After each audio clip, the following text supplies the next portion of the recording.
Bonjour mes chers élèves, j'espère que vous allez tous bien. Heureuse de vous retrouver comme d'habitude dans cette nouvelle vidéo qui sera la deuxième partie de la leçon qu'on a vue précédemment, qui est l'écoute active de l'unité 5, page 52.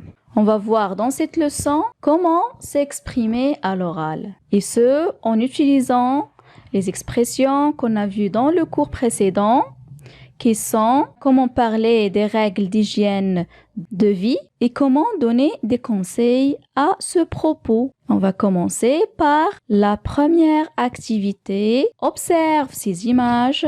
Chaque enfant raconte ce qu'il fait. Que dit-il? L'objectif de cette activité, c'est de savoir parler des règles d'hygiène de vie. On va voir dans la boîte des mots les expressions qu'on va utiliser pour répondre à cette activité. Pour parler des actions, qu'est-ce qu'on utilise? Des verbes comme se laver, se savonner, c'est mettre du savon, se sécher, c'est enlever l'eau qui est sur notre corps par une serviette. Se faire un shampoing, c'est mettre le shampoing sur les cheveux. Se brosser, se peigner aussi les cheveux avec une peigne. Se coiffer, faire du sport, courir, etc. Et vous voyez sur l'image, il y a le savon, le shampoing, le dentifrice, une serviette, voilà, qui sert à se sécher. On passe directement à la première image. Sur la première image, on voit un garçon qui prend sa douche ou bien qui se lave le corps pour rester propre. Le même garçon se sèche bien après la douche avant de mettre ses habits, bien sûr. Alors, mes chers élèves, qu'est-ce qu'il peut dire pour parler de ce qu'il fait? Moi, je vous propose la phrase suivante. Je me douche chaque matin et je me sèche par une serviette. Cette deuxième image représente une fille qui se tient debout devant le lavabo. Pourquoi, à votre avis? Oui, pour se brosser les dents. Elle utilise sa propre brosse à dents, un dentifrice et aussi un petit verre pour rincer la bouche sans gaspiller l'eau, bien sûr. Qu'est-ce que vous proposez comme phrase? Moi, je vous propose, mes chers élèves, je me brosse les dents après chaque repas et avant de dormir. Pourquoi faut-il se brosser les dents? Oui, pour prévenir les caries, les petits trous noirs qui se trouvent sur les dents mal nettoyées. Pour ne pas avoir des dents cariées, il faut ne pas oublier de se brosser les dents régulièrement après chaque repas et avant de dormir. On passe à l'image suivante qui représente cette fois-ci un enfant qui se lave les cheveux. Il met du shampoing, il le mousse, puis il rince abondamment avec de l'eau. Et enfin, il sèche ses cheveux. Comment il peut sécher ses cheveux? Avec un séchoir ou tout simplement avec une serviette. Et enfin, il se coiffe correctement. Qu'est-ce que vous proposez cette fois comme phrase, mes chers élèves? Alors, cet enfant peut dire « Je n'oublie jamais de laver mes cheveux régulièrement avec du shampoing et de l'eau, bien sûr. » Qu'est-ce qu'il représente, cette image? Il représente une fille qui est en train de courir. Il porte des baskets, une tenue de sport, puis il court. Voilà, on a dit dans la vidéo précédente que le sport aussi, il permet de garder notre corps en bonne santé. Cette fille, qu'est-ce qu'il peut se dire? Moi, je vous propose, je fais du sport chaque matin pour rester en bonne santé. Voilà pour cette activité, mes chers élèves. On passe à l'activité suivante. Cette fois-ci, vous devez donner un conseil à un autre enfant sur une règle de la propreté. Vous voyez un enfant qui ne respecte pas l'une des règles de la propreté. Qu'est-ce que vous pouvez lui conseiller? Alors, pour ce faire, vous devez se servir des expressions suivantes.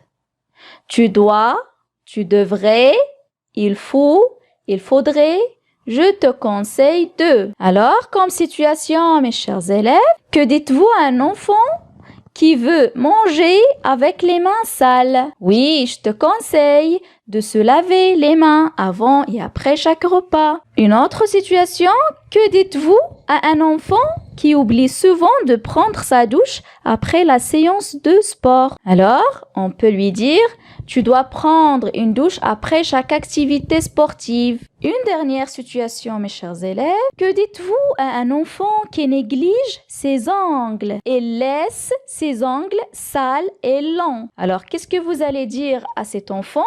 Voilà, les ongles, mes chers élèves, c'est la partie qui est solide au bout de nos doigts. Il faut couper régulièrement les ongles avec un coupe-ongle. Voilà, mes chers élèves, pour cette activité.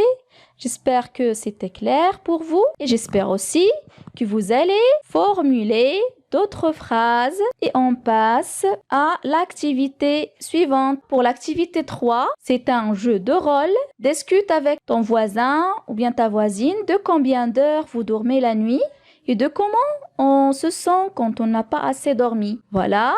Dans cette activité, on va voir le rôle du sommeil pour garder une bonne santé. Alors, mes chers élèves, je vous ai cherché cette horloge-là qui montre clairement la répartition de notre jour.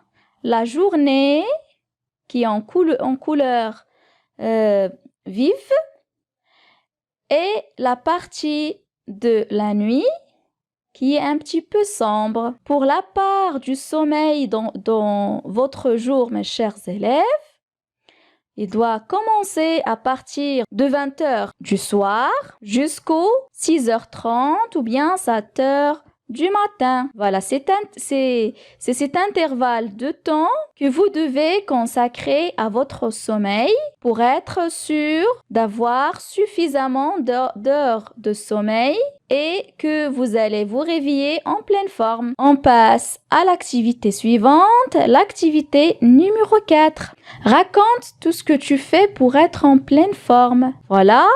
Vous allez un petit peu résumer ce qu'on a vu au début de cette vidéo et dans le cours précédent. Alors, je vous donne comme piste, voilà, pour rester en bonne forme, vous devez manger équilibré. Ça veut dire quoi? Manger selon le pyramide de l'alimentation. D'accord? Puis vient le sport. Mais oui, bien sûr, bouger, il faut bouger. Pour garder sa bonne forme, il faut bouger régulièrement. Pratiquer un sport, sinon marcher dans la nature. Puis vient le sommeil. Le sommeil aussi, il me permet de rester en bonne forme. Et on a dit tout à l'heure qu'il faut dormir à peu près 10 heures. Et enfin, veiller sur sa propreté, la propreté de son corps, ses dents, couper régulièrement les ongles, nettoyer son entourage aussi, sa nourriture, etc. C'est veiller sur la propreté. D'accord?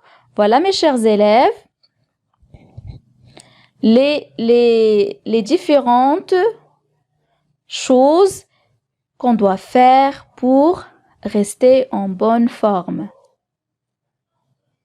Voilà, notre vidéo d'aujourd'hui touche à sa fin. Je vous remercie de votre attention.